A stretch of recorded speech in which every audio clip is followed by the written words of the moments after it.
Pessoal, boa noite. Sejam bem-vindos e bem-vindas a mais uma aula da nossa disciplina, desse nosso componente curricular, que é comunicação criativa.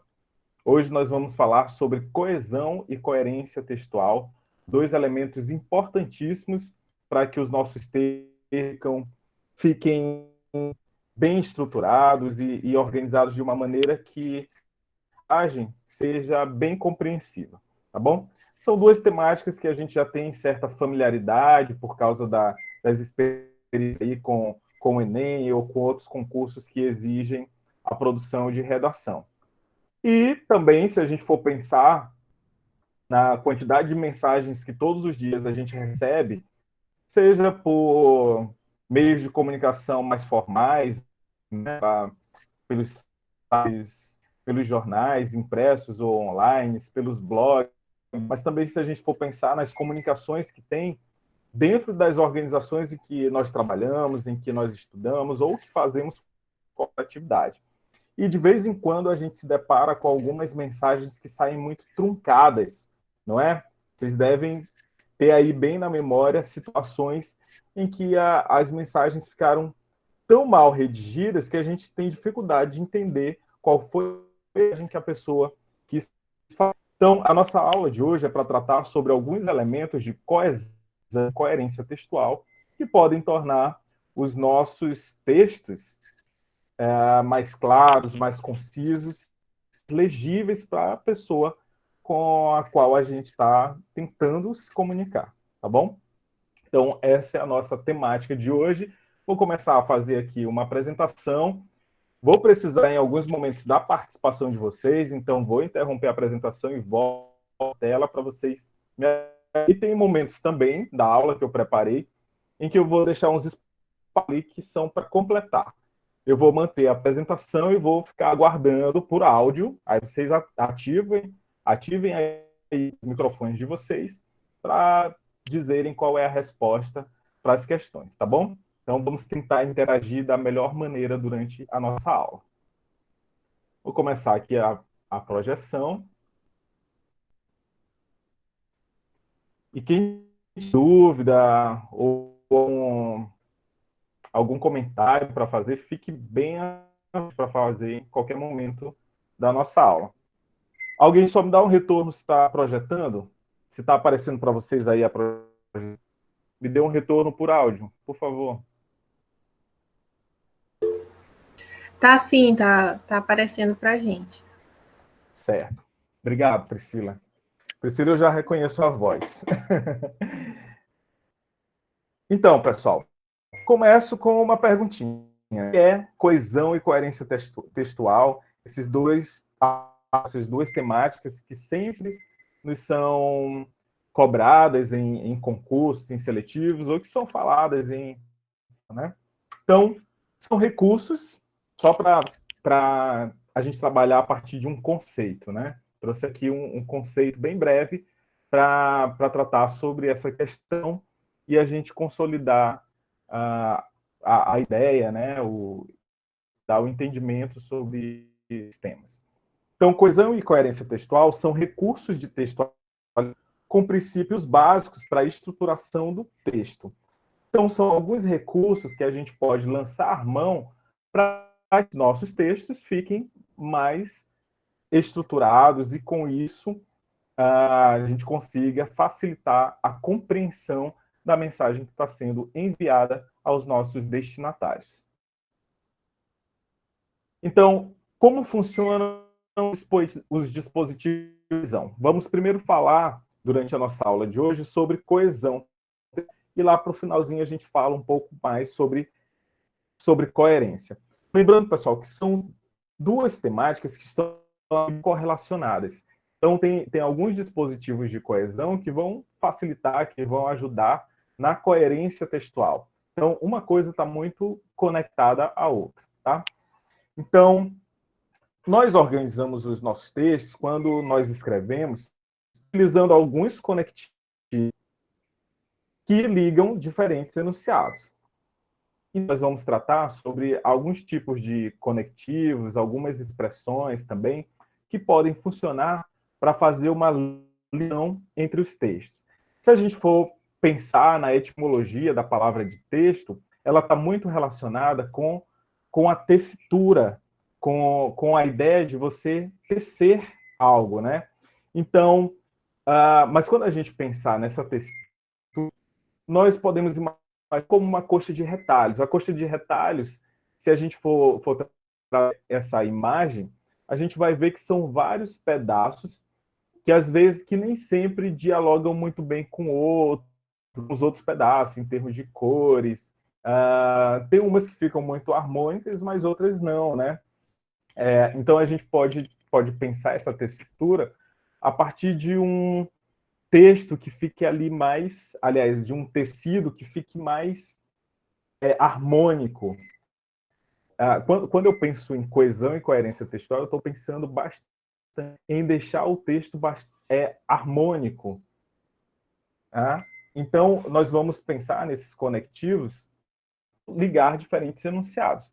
Mas não só isso, às vezes são elementos que estão relacionados a palavras, outros elementos que estão relacionados a uma frase, a uma oração, ou alguns elementos que conectam parágrafos. Então, conexões vão garantir a clareza e a legibilidade dos sentidos que se quer construir. Então, sempre que nós estamos tratando também sobre coesão e coerência textual,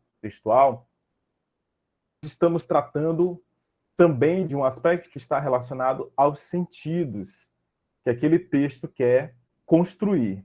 Então, quando nós nos expressamos mal por meio da fala, mas principalmente pela escrita, nós estamos impedindo ali que tenha clareza e, de alguma forma, os sentidos daquele texto, ou seja, os significados que eu quero construir por meio daquele texto, podem ser torcidos ou podem ganhar outras significações por causa da falta de conectivos ou de algumas expressões que façam relação de um termo com o outro, por exemplo. Então, a coesão ela vai buscando estabelecer uma qualidade do discurso e tem a função de fazer as relações entre os diferentes elementos que compõem um texto. E aí, pessoal, existem basicamente dois tipos de coesão textual. Uma que é do tipo referencial, ou seja, eu tenho um componente do texto que faz referência a outro elemento, tá bom? E tem o tipo de coesão que é sequencial, que são elementos, componentes daquele texto que vai tornando mais clara a progressão. Então, só para ficar mais explícito aí para vocês. Na coesão referencial, eu vou buscar alguns coisas que eu utilizo ali dentro do meu texto para fazer referência a um elemento que já passou, um elemento que já foi citado naquele texto, ou eu posso também fazer uma referência a elementos que ainda vão ser citados. Mas lá para frente eu vou trabalhar com vocês de exemplos que talvez deixem mais claros a diferença entre coesão referencial e coesão sequencial. A coesão sequencial, ela já trabalha com alguns elementos que vão deixar clara a progressão daquele assunto que eu estou tratando no texto, tá bom? Então, por exemplo, eu começo um texto com um tópico frasal, eu digo uma frase mais de efeito, que faça um resumo daquele assunto que eu vou tratar. Ali no primeiro parágrafo, eu dou mais pistas de qual é o assunto, ou seja, eu dou mais ênfase num primeiro momento para o assunto principal que eu vou tratar naquele momento. O texto ele vai progredindo e eu vou apresentando outros elementos ao longo da minha argumentação, que pode ser com ideias mais secundárias, mas que eu vou estabelecendo uma ordem ali para que tenha certa lógica na minha argumentação, tá bom? Então, esses elementos de coesão sequenciais servem para isso, para eu deixar mais evidente a progressão daquele tema. Eu abordo certo argumento, depois eu passo para um outro argumento, depois eu só passo de um para o outro, depois de ter terminado aquele assunto, aquela temática ali específica dentro do meu argumento. Mas vamos lá para os exemplos, né? Mas antes disso, eu quero começar aqui com esse aqui. O Rômulo não cancelou a aula. Ele é muito exigente. Aqui nós temos um exemplo de coesão referencial. Então, eu utilizo o pronome ele para fazer referência ao termo professor Rômulo, que eu já citei anteriormente. Beleza? E aí, quero fazer esse teste aqui, fazer esse exercício junto com vocês. Tá bom? E aí, eu quero ouvir. Liguem os seus microfones para que vocês sugiram com o que eu posso preencher esses espaços aqui. Então, no primeiro, nessa primeira construção, nós temos, na semana passada, a situação do Iraque se agravou.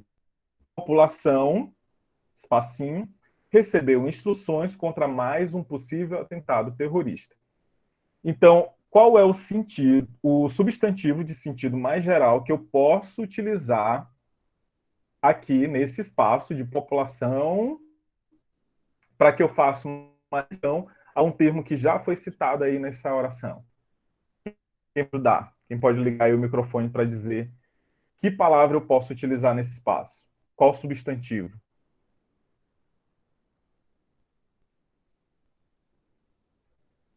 Na semana passada, a situação do Iraque se agravou. A população recebeu instruções contra mais um possível atentado terrorista. O que eu posso usar aí, pessoal? Professor, Oba. poderia usar a população desse recebeu instruções contra mais. Pode ser a população desse país, né? Então, eu estava pensando a sua população, mas como o espaço está só depois de população, aí eu falei isso.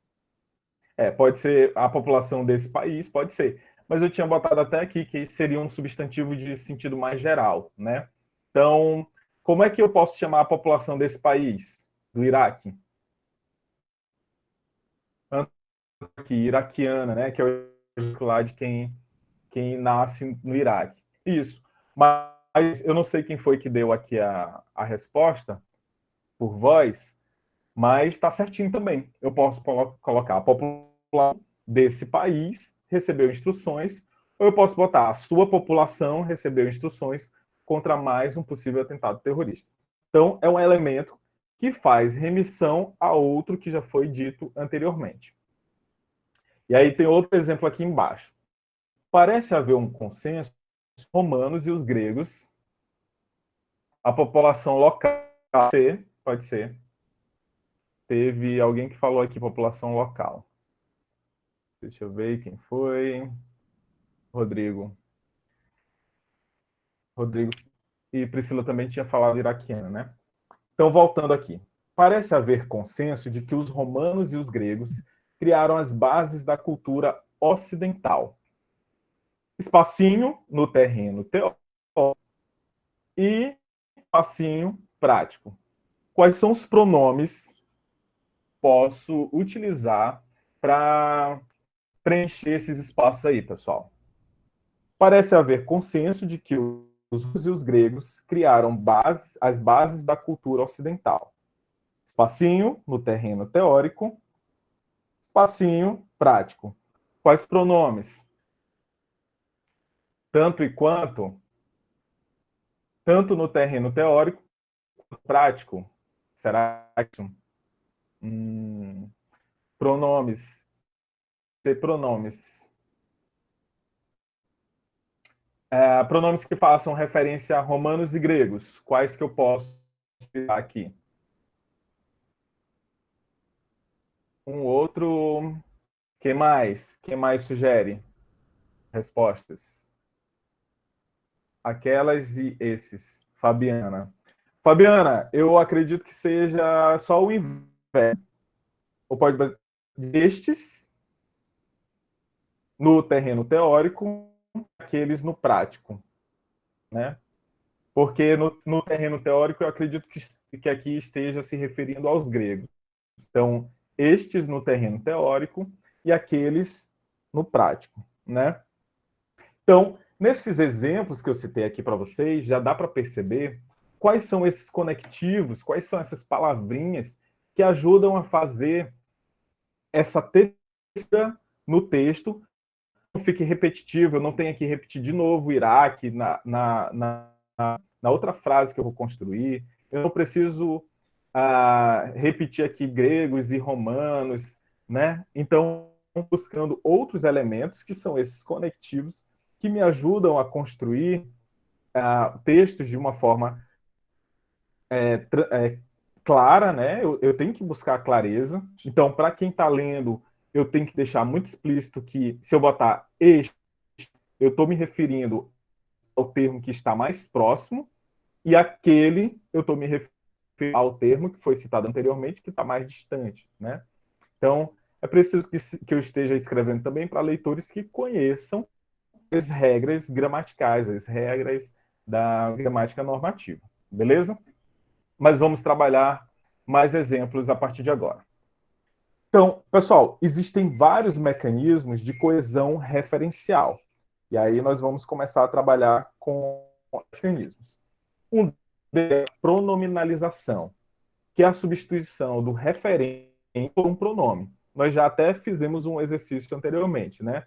Então tinha lá o professor Rômulo, e aí depois na outra frase ele, fazendo referência ao professor Rômulo, né? Ele, isso, ou pode ser advérbio, né? Aqui, ali, lá, aí, enfim. Então, trago essas duas frases aqui, né? Vidas fazem bem à saúde, mas não devemos tomá-las ao acaso, né? Joaquim deve ter um discurso muito convincente. Ele já foi eleito 6 vezes. Então, essa substituição é fundamental para evitar a repetição dos termos e tornar o texto mais fluido para o leitor. Então, tem isso também, né, pessoal? Quando nós estamos construindo um texto, ele precisa ser agradável para a pessoa que vai ler.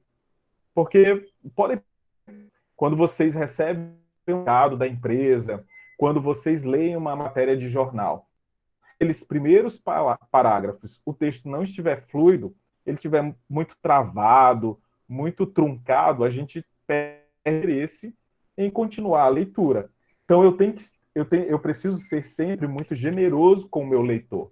Generoso nesse sentido, de ter cuidado com a maneira que eu vou escrever para fazer um texto mais refinado. E quando eu falo de refinado, pessoal, não significa o uso de palavras rebuscadas ou palavras para escrever bonito, como fala por aí, né? É refinado no sentido de eu buscar esses elementos que vão deixando o meu texto mais fluido, mais de ser lido, tá bom?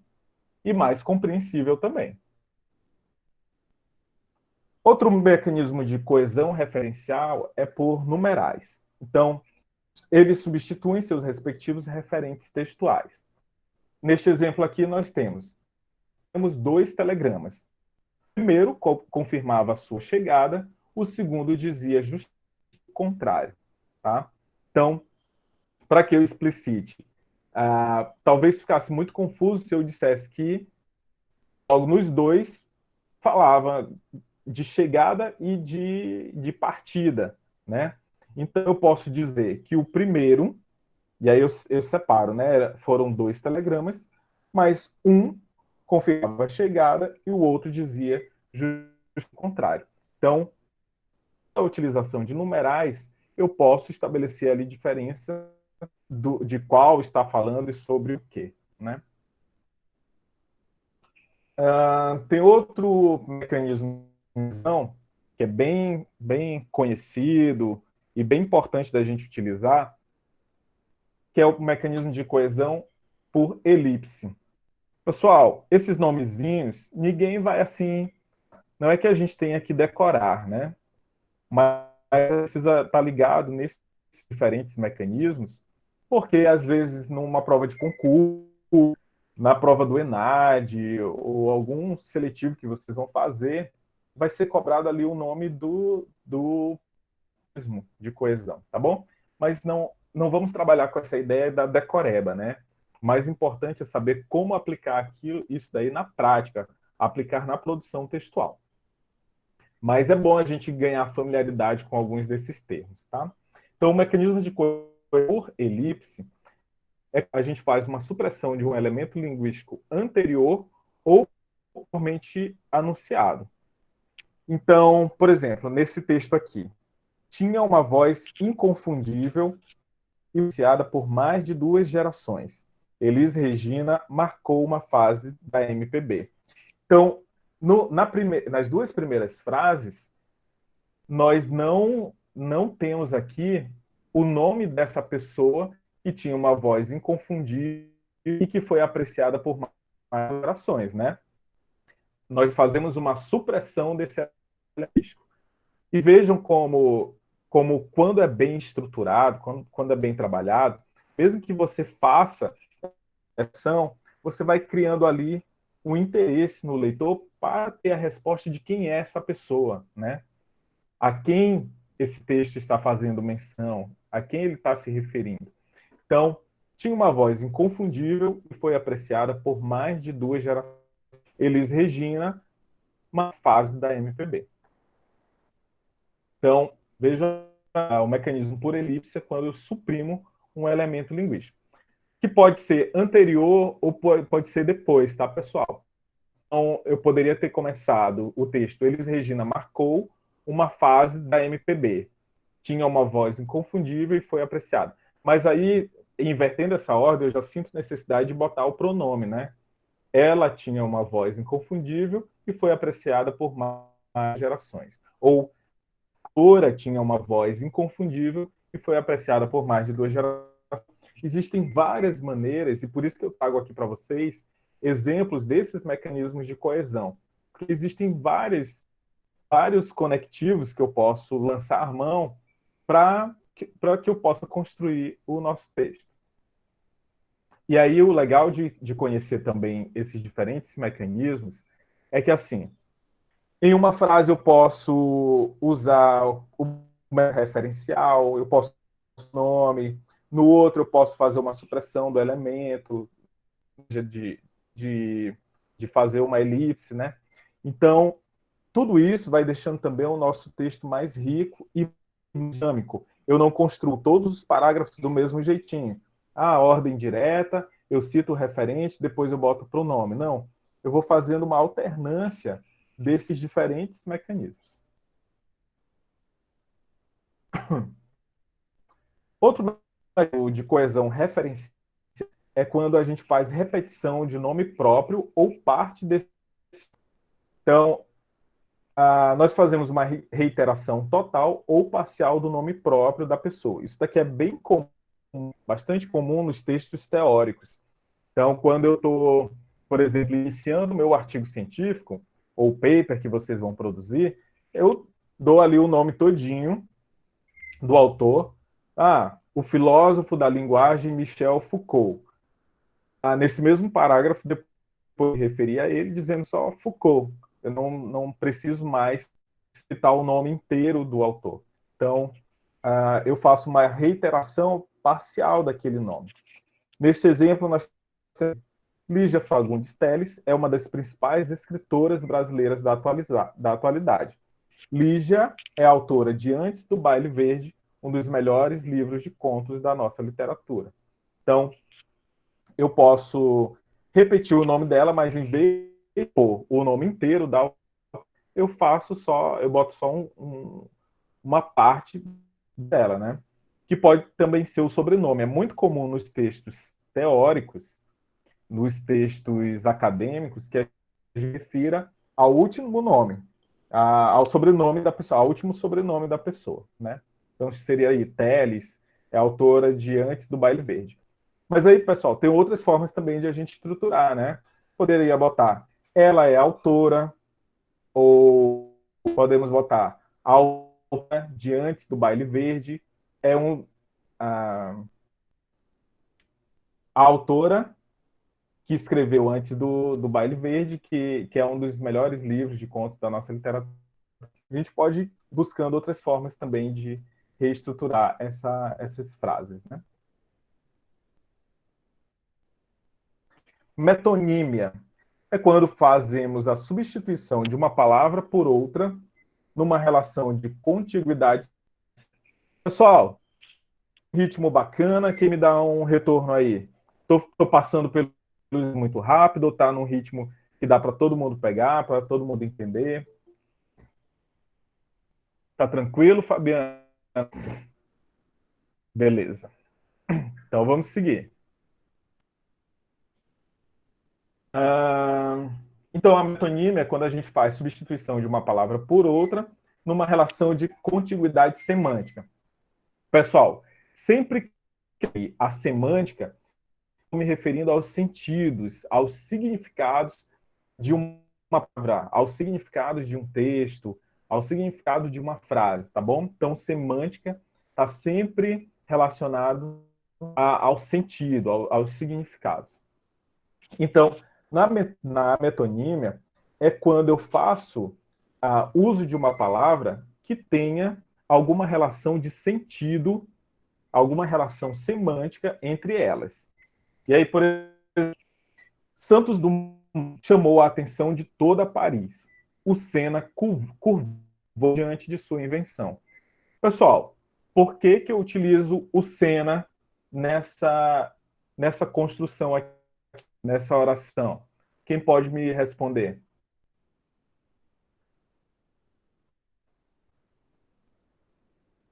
Alô? Cadê?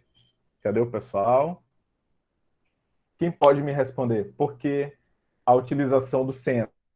Qual outra palavra da anterior ele faz uma relação semântica? Para lá? Quem pode ligar o microfone e dar uma resposta?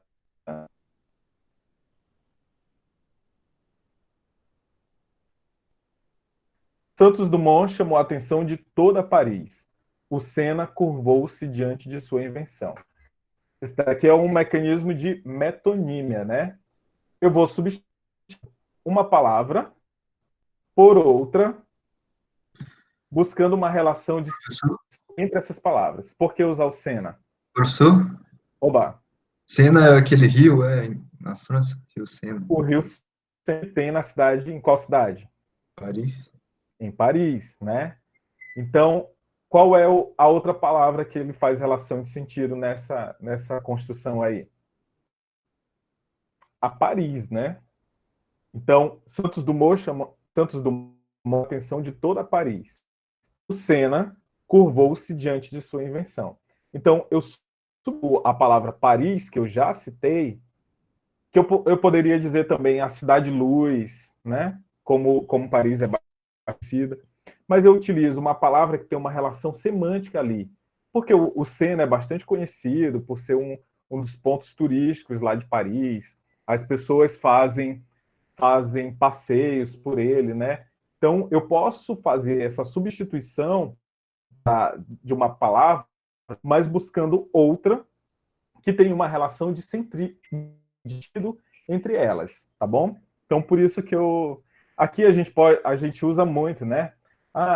O cantor fez uma cidade, ou assim, já foram identificados 200 casos de coronavírus em São Luís, a capital maranhense. Então, eu faço essa substituição por outra que tenha relação, né? Posso dizer, a capital maranhense.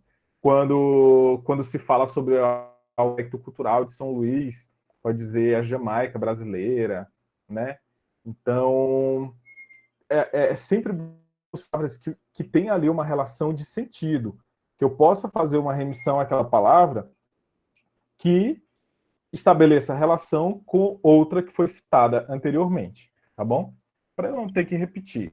E aí vai trabalhando até alguns aspectos que são culturais, né? Que vão demonstrando a sua habilidade também em termos de referências culturais. Isso é bem bacana de aparecer no texto.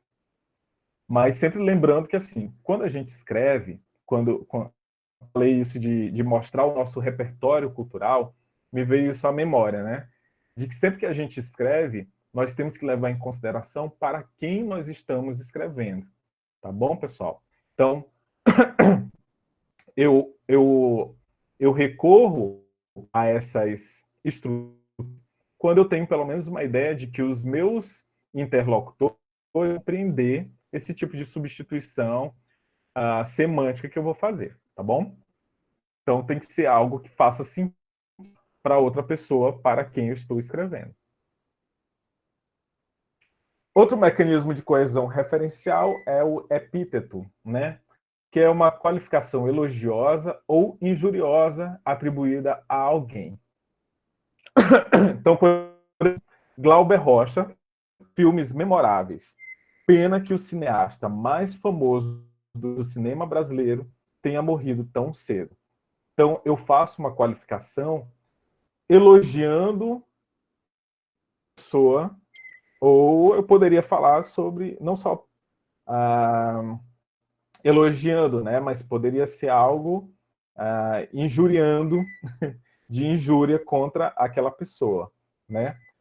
Mas, neste exemplo aqui, eu faço referência a Glauber Rocha, um nome já citado anteriormente nessa minha contextual, e depois eu busco um tipo de qualificação para essa pessoa que tenha relação com os atributos dela, tá bom?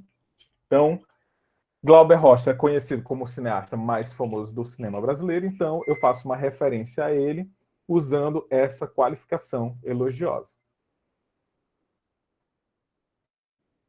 Outro mecanismo é a nominalização. Quando eu emprego um substantivo que remete a um verbo criado anteriormente. Esse mecanismo aqui nos salva muito em alguns textos. Porque, assim, qual a estratégia que a gente pode adotar na hora de fazer um texto? Então, se eu não quero repetir alguns termos, eu começo a buscar sinônimos, né? Para fazer referência a um termo que foi citado anteriormente, por exemplo. Aí tem alguns termos, tem alguns verbos, por exemplo, que fica muito difícil de a gente buscar um que diga exatamente aquilo que nós queremos dizer. Porque é isso, pessoal, a gente tem que ter muito cuidado ao construir os nossos textos. Eu falava anteriormente para vocês que coesão e coerência textual tem muito a ver com os sentidos que nós queremos construir, né? Então, quando eu escrevo uma palavra, eu tenho uma palavra lá do doutorado de comunicação, que ela diz assim, que é a professora Lúcia Santaella, escritoras na área de comunicação mais conhecidas aqui no Brasil. Ela diz assim, as palavras cobram o seu preço. Cobram em que sentido? De acordo com o significado que aquela palavra tem, com os sentidos que ela constrói, né? Então, quando eu vou buscar uma palavra para substituir outra, ou quando eu vou buscar sinônimo, eu tenho que buscar palavras que digam aquilo que eu quero transmitir. Então, eu tenho que estar ligado aos sentidos que eu vou construir no meu texto, tá bom? Então, esse mecanismo aqui de coesão textual, que é de nominalização, é quando, por exemplo, eu já citei um verbo, que neste caso aqui, eles foram testemunhar sobre o caso. E aí eu não encontro um sinônimo muito próximo desse testemunhar, então o que eu faço? Esse verbo e eu transformo em substantivo, né? O juiz disse, porém, que tal testemunho não era válido por serem parentes do assassino, né? Então, testemunho, testemunhar, eu cito duas que estão ali muito próximas na forma como eu vou grafá-las, né? No significante. Acho que vocês lembram desse termo que eu já falei anteriormente. O testemunho, o significante é como eu escrevo essa palavra, né? Mas eu não do verbo. Eu vou buscar a forma ali de um substantivo para eu fazer a esse termo que eu já citei anteriormente, tá bom? Então, a nominalização é isso, quando eu emprego um substantivo a um verbo que já foi enunciado anteriormente. Outro mecanismo de coesão referencial, Fabiana escreveu aqui que ela consulta sinônimos direto. Eu também. Quando a dificuldade no texto. Assim, quem já passou por uma formação na área de semiótica vai buscando mesmo o preço de cada palavra, né? Então, às vezes, eu travo ali numa escrita de um texto, quero buscar outra palavra, outro sinônimo que faça mais sentido. E aí, quando não vem de memória, eu vou lá no Google e busco por sinônimos. Ou a gente tecla no botão direito, né, do mouse e busca pelo sinônimo. Antes, que quando eu era mais jovenzinho, que a internet não estava disponível, eu acho que a minha monografia ainda fiz isso, pessoal. Eu escrevia com o dicionário ao lado. Aí ia consultar o dicionário, outros sinônimos, outras palavras que se aproximassem ali em termos de semântica, né? De alguma palavra que eu já tinha citado. Tá? Mas hoje está muito mais fácil. A gente joga no Google a palavrinha que a gente está buscando e o sinônimo já aparece para a gente. Então, tem como a gente cuidar para que os nossos textos fiquem escritos. Tá? Outro mecanismo de coesão é sinonímia, que é o emprego de expressões sinônimas ou quase sinônimas. Né? Então, os quadros de Van Gogh não tinham valor comercial em sua época. Houve telas que serviram até de porta de galinheiro. Então, eu busco ali, para eu não repetir quadros, eu poderia também ouvir obras que serviram até de porta de galinheiro, mas aí busca se aproxima também como sinônimo para quadros, né? Então, bem tranquilo esse. Pessoal, sobre coesão textual, alguma dúvida? Algum comentário? Cadê? Deixa eu ver vocês, deixa eu ouvir.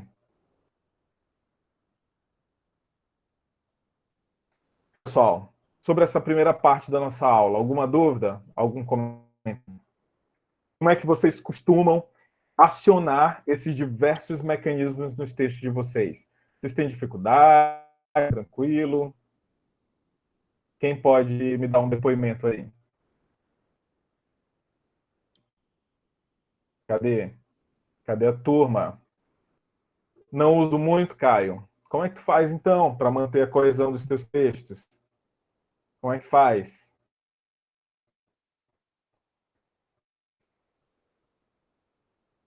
Algumas vezes ainda me sinto insegura na hora da escrita. Maria Luísa, eu sou jornalista formado há 13 anos. E tem alguns momentos também que eu vou escrever que não é que eu me sinta inseguro, mas eu sinto o peso da responsabilidade pelo que eu vou escrever. Então, eu sou muito cuidadoso com a minha escrita, né? E por causa disso já me rendeu elogios. Eu já falei para vocês que a minha tese foi indicada para um prêmio nacional. E uma das coisas que o meu texto foi muito elogiado foi pela qualidade dele, né? Então, às vezes, com muita prática de escrita, nem sempre eu escrevo rápido. Tem textos que saem muito rápido, mas outros textos que precisam de um cuidado maior e tal. Eu tenho muito esmero na hora de escrever. Marcelo disse quando tem nos sinônimos como site muito bom. Certo. Dicas de escrita que eu posso dar para vocês é o seguinte. A escrita, ela permite que a gente faça um planejamento do que vai ser colocado ali no papel, do que vai ser posto num e-mail, por exemplo, do que a gente vai escrever no e-mail. É diferente da oralidade, em que, já até comentei isso para vocês, até pessoas que são muito, muito fluentes, que conhecem bem as regras gramaticais, na oralidade, a gente não faz as concordâncias direitinho, às vezes o plural não sai, tem vícios de linguagem. Na escrita, já é diferente. A escrita permite que a gente uma preparação ali. Então, o que eu posso dizer assim para tentar te ajudar com essa insegurança da escrita, Maria Luísa, é de fazer um planejamento daquilo que você vai escrever. Então, qual é a ideia principal que eu vou ver nesse texto? tá? Você escreve. Vai fazendo uma lista de todos os argumentos. E depois você faz uma hierarquização dos seus argumentos. Ah, esse daqui é mais importante, eu vou falar logo no começo, tá bom? E aí vai estabelecendo uma conexão, uma ligação entre todos os argumentos que vão ser apresentados, tá? Daqui a pouco, quando eu for falar de coerência textual, eu vou tratar mais sobre esse aspecto. E aí a gente estuda, por exemplo, de mecanismos de coesão, eles servem para que a gente aprimorar, lapidar mais a nossa forma de escrita, tá bom? Então, tenho certeza que agora, a partir de hoje, quando vocês forem escrever algum texto, às vezes até uma mensagem de WhatsApp, mas um e-mail que vocês vão escrever, ou uma redação, qualquer coisa, eu tenho certeza de que essa aula vai ficar na memória de vocês. Eu digo porque até eu, quando eu volto a esse assunto, para eu poder dar aula, eu dei essa aula no mês passado, e estou dando essa aula agora para vocês. Antes disso, eu fui reler sobre o assunto. Toda vez que eu vou escrever, eu volto a lembrar desses mecanismos de coesão e de coerência textual. E para isso que serve esse tipo de aula, né? Para que a gente possa rememorar e que essas dicas a gente possa acionar na hora da escrita para refinar os nossos textos, tá bom? Então, eu falei, eu já sou formado há 13 anos, mas até hoje, quando eu leio textos jornalísticos, tem coisas que eu lembro ainda de sugestões e dicas que os meus professores deram na década passada, de como tornar melhor o texto jornalístico, né? Então, eu espero que a partir dessa aula também vocês possam lembrar, o professor Rômulo falou sobre isso, mesmo que não lembre o tipo do mecanismo, né? O nome, se é elipse, se é metonímia, mas saibam operar esses mecanismos. Ou operar esses mecanismos. Silvia, a imagem travou. Vamos ver se volta, tá bom? Vamos ver se melhora. Fabiana, para sabermos os que podemos utilizar e o texto ficar compreensível. Peraí. Como foi falado, acho que devemos ficar atentos para quem vamos escrever, para sabermos os mecanismos que podemos utilizar e o texto ficar compreensível. Isso sempre é uma básica para quem vai escrever. Toda vez eu tenho que considerar escrever e falar, pessoal. Toda vez que eu estou numa situação de comunicação, eu preciso considerar quem é o meu interlocutor. Então, não adianta eu usar certas palavras mais rebuscadas, ou, por exemplo, usar jargões técnicos. Vocês estão se formando agora em administração, e aí vocês vão aprender vários jargões técnicos, alguns em inglês, muitos em inglês, né? E aí você vai falar, gente. E aí, não tem uma formação na área de gestão, na área gerencial ou de edição e tal.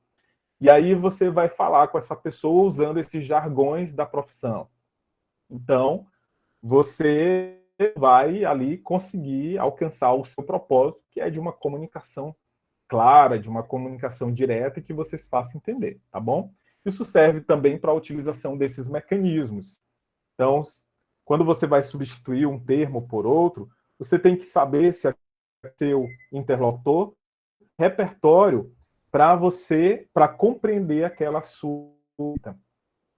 Professor, eu escrevo no serviço direto, em comunicação com os colegas, e até hoje eu acho muito difícil.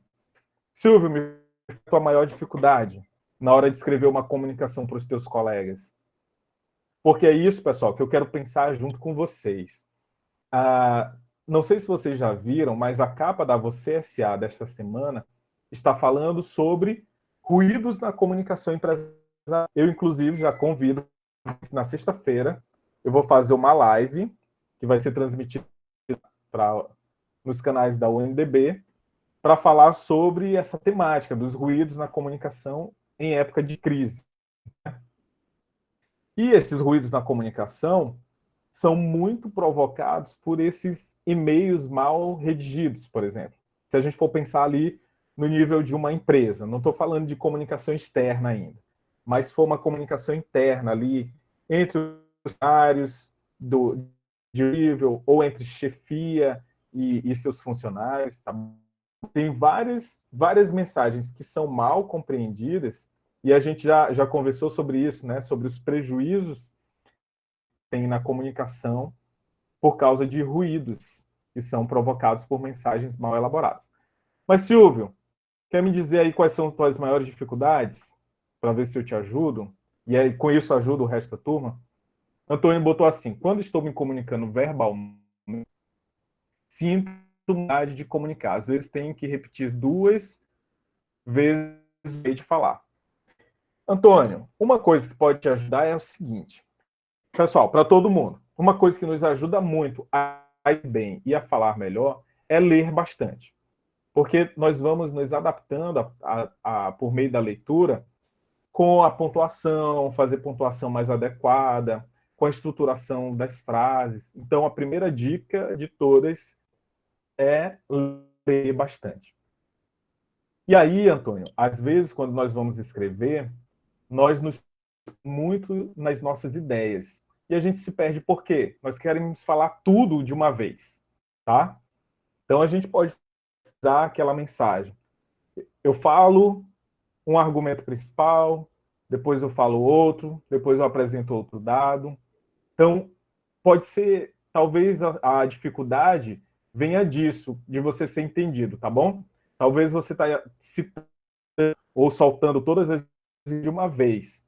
E aí você pode ali, para manter concisão e ser mais direto, você pode ir soltando informações de cada vez. E um exercício feito é o seguinte: sempre que você falar alguma coisa, você pergunta para o seu interlocutor o que aquela pessoa entendeu. Principalmente se a gente está se referindo a, por exemplo, uma ordem de serviço dentro de uma empresa. Se eu quero que a pessoa desempenhe bem aquele serviço, depois eu tenho que checar se ela deu direito, qual é a tarefa que tem que ser feita, tá bom?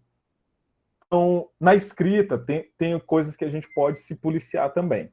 Por exemplo, se toda vez que eu escrevo ou apresento para uma pessoa uma ideia, eu tenho que usar o ou seja, isto é, vejam só, eu não estou dizendo aqui que ou seja ou isto é são elementos que não podem ser usados, não é isso. São, inclusive, estão lá na gramática, quando você tem que explicar alguma coisa, você pode usar o ou seja ou isto é. Mas, pessoal, se você precisa usar o ou seja, quer dizer que o que você disse anteriormente não ficou claro, né? Então, uma dica é você procurar mais clareza ao se comunicar, tá bom? Antônio, não sei se te ajudei, se ajudei as outras pessoas. Silvio, eu queria entender melhor a dificuldade na hora de escrever para os colegas de trabalho. Se puder mandar aí uma mensagem no chat, tá bom? Para a gente ir discutindo essas dificuldades. Pessoal, vou passar agora a falar de coerência textual, que tem muito a ver com isso. Eu me comunico com pessoas de nível intelectual superior ao meu, e é por isso que eu acho muito difícil. Silvio, talvez o que está acontecendo é que você, como considera que são pessoas de nível intelectual, talvez você tenta ali rebuscar muito o que falar, ou talvez se sinta intimidado por perceber que a outra pessoa é de nível intelectual superior. Bom, então, uma dica que eu te daria é a seguinte: quando você for comunicar algo para alguém, tenha muito claro para ti qual é a mensagem que você quer passar para a pessoa, tá? Qual é a mensagem que eu vou dar para a pessoa? E aí, para ser o mais direto possível. Não faz muitos rodeios. Não significa, pessoal, que a gente vai ser grosseiro ao falar alguma coisa, tá bom? Mas tenta não fazer muitos rodeios e ir logo na mensagem principal. E depois você vai dando os detalhamentos para uma pessoa. Talvez isso te ajude a se comunicar melhor. E a outra coisa é, mesmo que uma pessoa tenha uma formação maior do que a tua, não se sinta inferiorizado. Isso dificulte ali até a hora do relacionamento com a pessoa e e ficar na tua comunicação com elas, né? Professor, quais pronomes substantivos são utilizados de forma errada? Forma inadequada. Vamos falar de inadequação, né? Lembrando da aula passada que nós falamos sobre níveis de linguagem. Tem alguns pronomes relativos e eu vou fazer um quiz com vocês usando muitos pronomes relativos, que eu acredito que sejam estruturas que são utilizadas de uma forma mais equivocadamente pelas pessoas. Então, eu posso te citar agora, que me vem logo à cabeça, o onde, né? Onde a gente só utiliza quando fizer referência a lugar. Então, tem pessoas que falam assim, eu assisti hoje a aula do professor Rômulo, onde ele falou sobre coesão e coerência textual. Nessa construção que eu falei para vocês, eu não faço referência a um lugar. Então, a utilização do onde está inadequada, tá bom? Então, eu poderia falar em que, na qual, cujo, cuja, tá bom? Mas onde, não. Então, mas daqui a pouquinho vocês vão fazer um quiz, e aí eu vou observar a ação desses pronomes relativos, vocês utilizam melhor ou não, que aí eu posso até na próxima aula dar um espacinho do nosso tempo para a gente falar sobre esses pronomes relativos. Beleza, pessoal? Vamos passar aqui para outra parte da nossa aula, falando sobre coerência textual. Então, toda vez que eu estou me referindo a coerência textual, eu quero dizer que ela depende das relações de sentido que eu vou estabelecer entre as palavras para que as ideias sejam de um modo mais harmônico. Então, como eu disse anteriormente, eu tenho que fazer a utilização de algumas expressões ou de alguns conectivos que eu possa estabelecer uma relação de sentido entre as coisas. Então, eu tenho que estabelecer um nexo entre as coisas que eu estou dizendo num texto. Então, às vezes a gente escuta e diz assim, esse texto não está fazendo sentido. É porque a pessoa começa a falar sobre uma coisa, depois ela faz uma relação que não tem nada a ver com a outra. Eu disse que eu até trazer para a aula de vocês, eu esqueci de botar nos slides. O meu irmão fez uma brincadeira na expressão que uma pessoa lá atrás, lá de Beckmão, falou. Disse algo assim, que no Paricatiua, que é o povoado em que ele mora, e assim, no Paricatiua dá muito peixe, porque tem um pôr do sol mais bonito de Beckmão. Então, vocês percebem que não existe uma relação, não existe nexo entre a frase que essa pessoa com a segunda que ela disse. Então, o fato de existir em abundância ali não tem relação alguma com o pôr do sol ser bonito, lá naquela região, tá? Então, a coerência textual tem a ver com isso, né? Com nós buscarmos um nexo entre aquilo que está sendo falado, buscar um sentido, estabelecer sentido entre o que está sendo falado. Acho que alguém mandou mensagem e eu desativei o celular. Celular que eu fico vendo as mensagens que vocês mandaram. Quem tiver dúvida também, pessoal, pode acionar a voz. Peraí. Tem que desligar.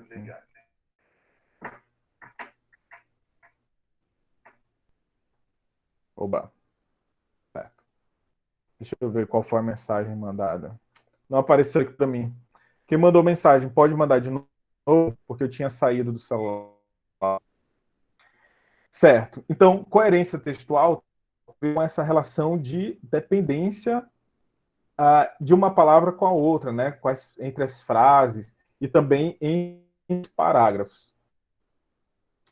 Quando eu comecei a falar sobre coerência textual, por exemplo, eu disse assim: como eu disse anteriormente, então essa expressão aí, como eu disse anteriormente, está fazendo referência a algo que já foi citado em minha aula. Então, isso daí é um recurso que eu busco para fazer uma relação de nexo entre o início da minha argumentação, quando eu comecei a aula, fazendo agora. Então, na coerência textual, nós vamos buscar esses elementos, né? E existem 3 princípios básicos quando nós nos referimos à coerência textual. O primeiro princípio diz respeito à relevância. Então, são situações ou eventos que precisam estar relacionados entre si. Então, ainda há pouco eu falava da relação entre a quantidade de peixes com o pôr do sol. Nós sabemos já, pela nossa experiência cultural, da nossa experiência de sociedade, que a fartura de peixe não tem relação com o pôr do sol ser bonito ou não, né? Então, esse princípio da relevância tem isso, né? Que estabelecer ali uma lógica entre as situações e eventos que eu estou tratando. Eu acho que eu antecipei meu argumento. No princípio de relevância, é quando eu relaciono, né? Primeiro revejo o texto, depois faço um esboço e, por fim, planifico as minhas ideias. Não, eu me equivoquei aqui com um exemplo, tá bom? Esse princípio da relevância tem a ver mais com o sequenciamento daquilo que eu vou argumentar. Então, diz assim: primeiro revejo o texto, depois faço um esboço e, por fim, planifico as minhas ideias. Eu estabeleço uma sequência lógica daquilo que eu vou argumentar. A coerência textual vem a partir disso, né, pessoal? Eu dou andamento ao meu texto, mas uma coisa tendo a ver com a outra. Aí aqui tem a ver mais com aquilo que eu tinha mencionado anteriormente, né? O princípio da não contradição exclui a representação de situações logicamente incompatíveis. Não dá para usar situações que são incompatíveis. Agradecemos seu convite de patrocínio para o programa Estação Livre. Porém, lamentamos informar que nossa cota de doações para este ano está bastante ampla. Então, vocês veem aí, não existe compatibilidade entre o que eu falei no começo da frase com esse finalzinho, né? Então, se a nossa cota de doação está bastante ampla, então quer dizer que poderia ter um espacinho aí para incluir mais a minha cota de patrocínio, né? Então, eu tenho que estabelecer relação que seja compatível. Então, eu poderia dizer, para organizar essa frase, porém, lamentamos informar que nossa cota para este ano já terminou. E aí teria uma compatibilidade que eu disse anteriormente, né? Até porque eu digo assim, porém, lamentamos informar, né? Lamentando é porque eu não vou conseguir incluir aquela cota de patrocínio que me foi solicitada, tá bom? Então eu preciso estabelecer uma coerência, tem que ter um nexo entre as coisas que eu afirmo dentro do meu parágrafo, dentro de um outro princípio é o da não redundância, que é quando um texto não pode ser nulamente informativo. Então, aproximei-me da casa, ou seja, aproximei da moradia dela, isto é, cheguei perto do sítio onde ela passava muito do seu tempo. Então, eu não é adequado que eu utilize várias expressões que são redundantes, que eu estou fazendo referência a uma mesma coisa, e aí andamento, não tem sequenciamento daquela minha argumentação. Então, a coerência textual, ela depende também da progressão temática e da continuidade semântica. O que eu quero dizer com a progressão temática? Eu tenho um tema, por exemplo, o nosso tema da aula de hoje é sobre coesão textual. Eu comecei com essa ideia, falando o que é coesão, mas depois esse meu tema vai progredindo, apresentando cada um dos mecanismos de coesão textual, não é? Falei também da diferença da coesão referencial, a coesão que é de sequenciamento, né? Então, aos poucos, eu vou introduzindo informações novas que ajudam o meu texto a evoluir, tá bom? Então, a coerência de um texto tem muito a ver com essa de a gente conduzir a progressão do nosso tema. E também uma continuidade semântica, que é quando a gente recorre a informações que asseguram uma unidade do texto. Então, pode ser que em alguns livros vocês até encontrem, pessoal, sempre a temática da coerência textual junto com o tema da unidade. O que você precisa fazer para que aquele texto seja único, no sentido de ter unidade entre as que eu estou defendendo? Eu posso apresentar outros argumentos, mas esses argumentos têm que ter a ver, têm que ter relação com o meu argumento principal. Silvio dizendo aqui, né? É pertinente o que o senhor está falando. Eu venho tentando trabalhar isso, ou seja, entender o que estão perguntando para responder só o necessário. Silvio, esse daí é um exercício fantástico que você está fazendo, que você pode fazer. Você entende o que a pessoa está te falando e você dá a resposta exatamente para aquilo. Pode ser que você dê uma resposta, você precisa apresentar antes algum aspecto causal, né? Então, você tem a explicação anteriormente para explicar qual foi a causa e depois dar aquela resposta. Para você ser claro, é só ser muito direto, né? Você apresenta sucintamente aquela causa e depois já dá a resposta para a pessoa. Então, é um exercício que a gente pode ter para buscar ser mais compreensível, né, aquilo que a gente está dizendo. Então, bacana que... E eu gosto muito de esse tipo de feedback, porque eu vejo que a partir do que eu digo aqui, vocês estão tendo insights de como isso pode ser utilizado no cotidiano de vocês e também na vida profissional, tá? Essa disciplina é exatamente para isso. Ah, Rômulo, mas nós vamos trabalhar todos os conectivos, eu posso até passar para vocês. A partir dos livros que eu tenho aqui, quem tiver esse, eu posso escanear e mando para vocês uma lista de conectivos. Deixa eu ver aqui. Mas aqui nessa disciplina, nós vamos ter só 6 encontros, né? Então é pouco tempo para nós trabalharmos de uma forma muito esmiuçada, né? Mas eu posso mandar para vocês e vocês vão aprofundando, aprendendo sobre essas questões.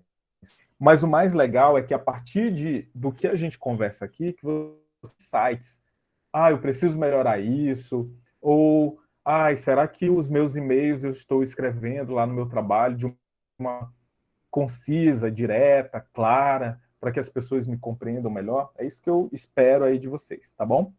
Então, pessoal, eu tenho aqui uma lista de conectivos que está no livro Redação Empresarial, que é da Miriam Gold. Quem tiver interesse, eu posso escanear uma página e mando para vocês. Que existem conectivos de causa. Você bota por quê, pois, por quanto. E aí tem aqui vários exemplos de conectivos e os significados deles que vocês podem utilizar para melhorar as suas redações. Tá? Massa, professor, pois mande aí. Vou mandar, Silvio, vou mandar. Vou mandar até só uma página, eu tiro foto para vocês. Então, esses conectivos, pessoal, às vezes nós escrevemos algumas frases, eu vou buscar também nesse livro que eu citei para vocês um exemplo. Nós escrevemos algumas, que depois a gente completa com algo que não tem nada a ver. Então, por exemplo, só me escutem aí nesse exemplo. A televisão é um passatempo. Na verdade, a televisão é um passatempo mortificante, pois, além de proporcionar às famílias alguns momentos de distração, reduz-lhe o tempo que poderiam dedicar à conversa. Então, nesse texto que eu acabei de ler para vocês, tem aí um alerta, né, que não tem nada a ver com aquilo que é dito depois nesse mesmo texto. Então, em vez de usar um além, poderia ser, ficaria melhor empregado aí um embora, né? Então, a frase ficaria assim: na verdade, a televisão é um passatempo mortificante, pois, embora proporcione às famílias alguns momentos de diversão, reduz-lhes o tempo que poderiam dedicar à conversa. Então, viram como é importantíssimo que a gente saiba escolher o melhor conectivo para fazer sentido naquilo que a gente quer dizer, né?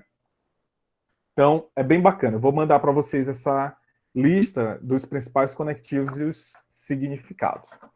Vou mandar lá no grupo do WhatsApp.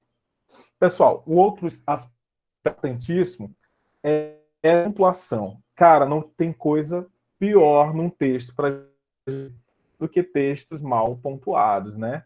A gente recebe algumas mensagens no WhatsApp que só a misericórdia para a gente conseguir entender o que a pessoa quer dizer, porque foi muito mal pontuado. Então, via de regra, pessoal, toda vez que você completa uma frase, então, sujeito, verbo, predicado, você dá um ponto e continua ali com outra frase.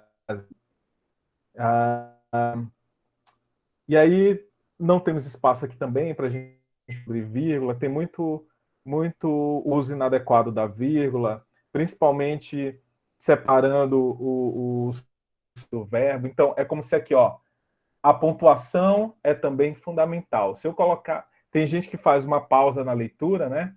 Que aprendeu essa regrinha. A pontuação é por causa das pausas na leitura.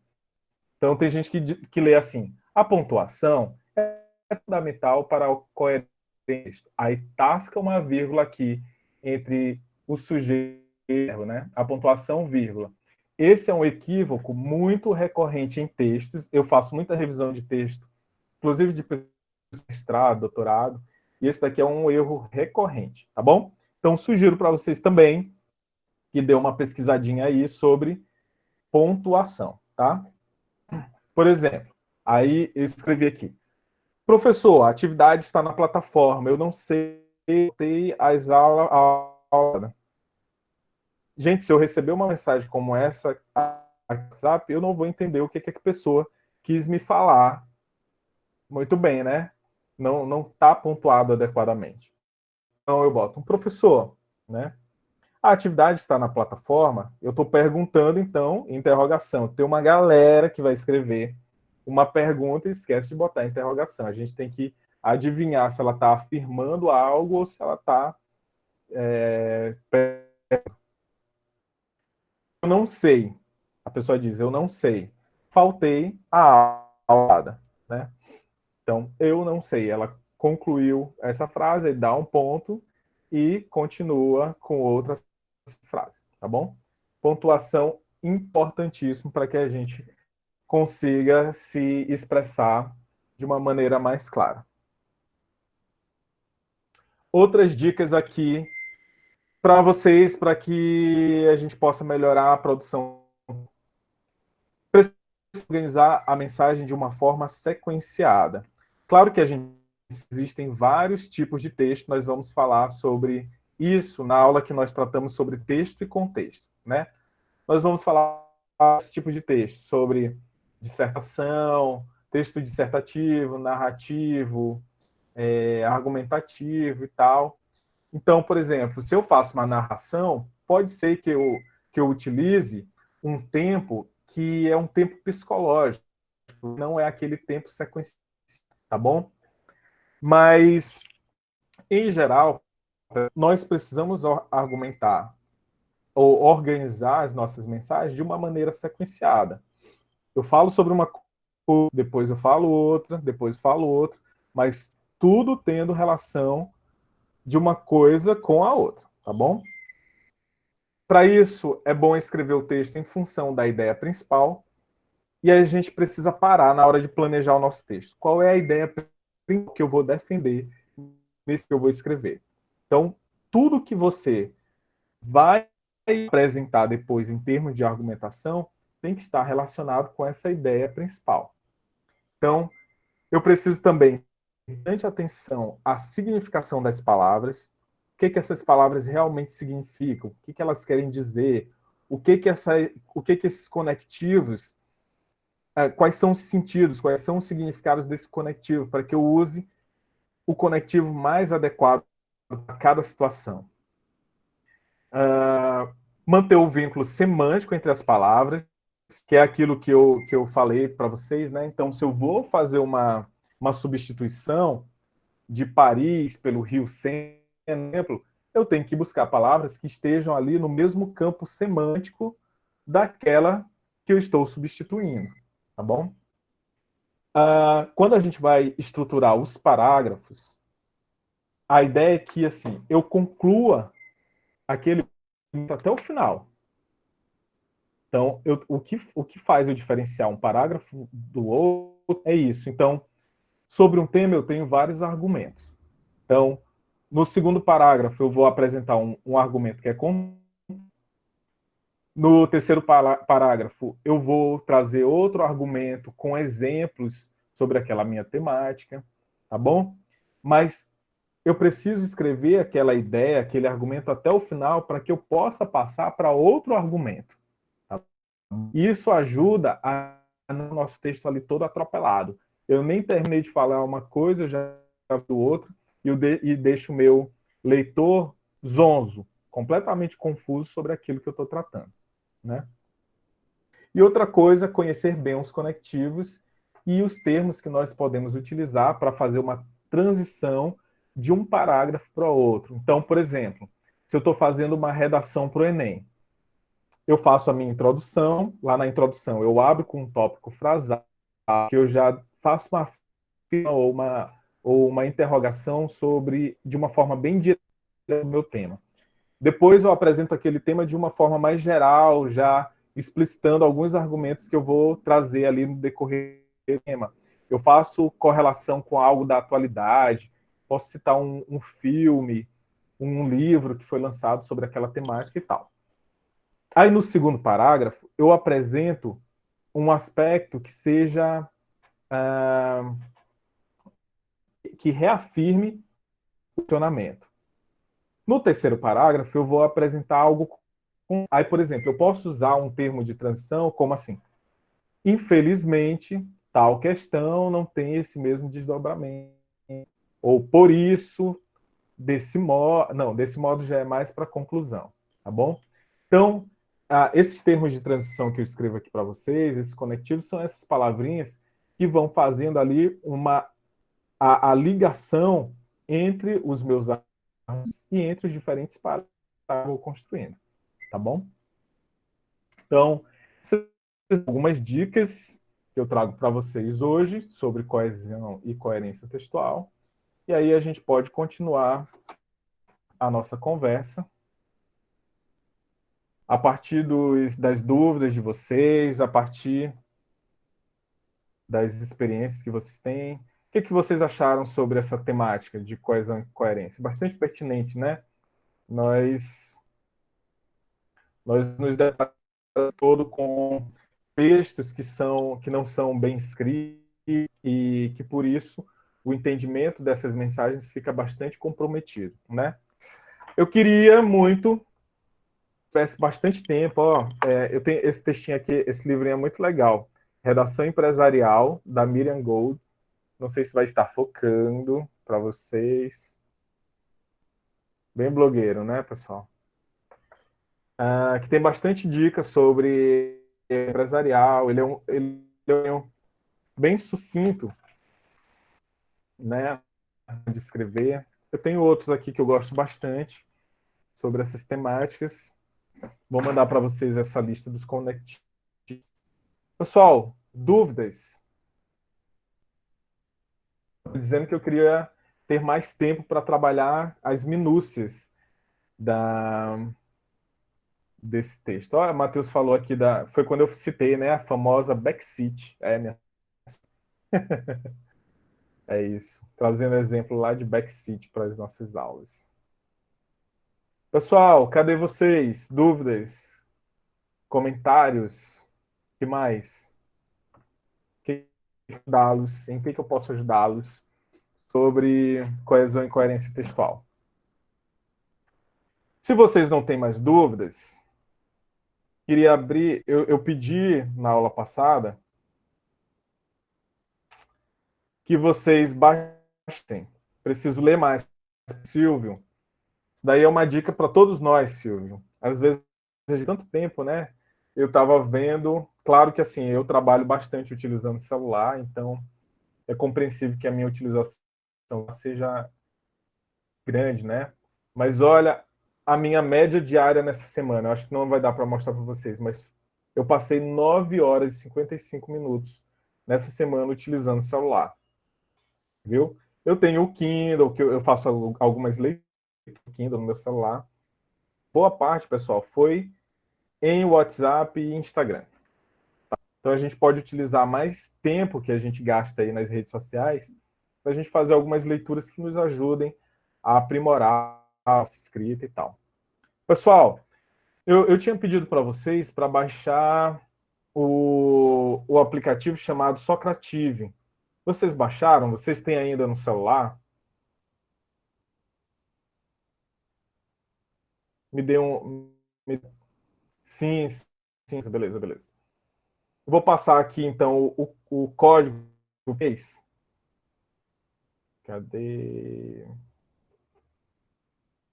Para que vocês possam acessar o quiz sobre coesão e coerência, coesão textual.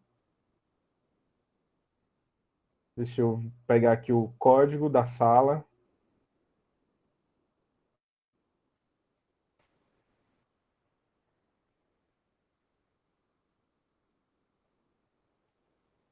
Tentem entrar aí no Socrative com Gomes 7982. Vou botar aqui na mensagem. Gomes 7982.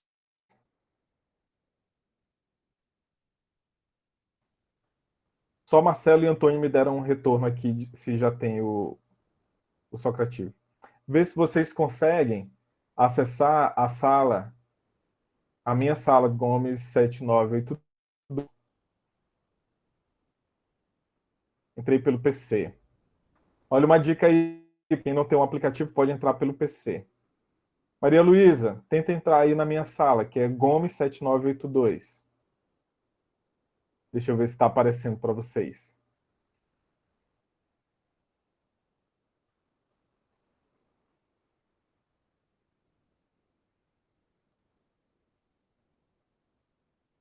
Conseguiu.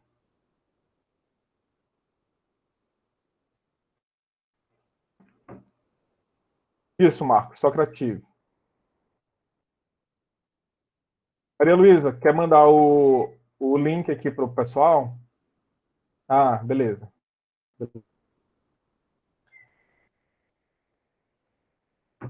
Quem mais? Quem mais já conseguiu? Alguém já conseguiu entrar na sala? Gomes 7982.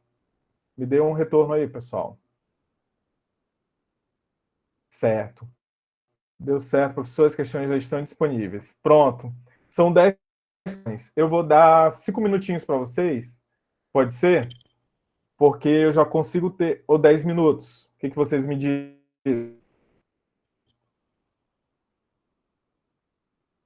Eu vou parar a gravação de hoje, tá? Você que não está online e vai acompanhar depois pela plataforma, também pode acessar a sala pelo Socrative Gomes 7982 e ao quiz, tá? Vou parar aqui a gravação e a gente continua com a nossa aula respondendo ao quiz.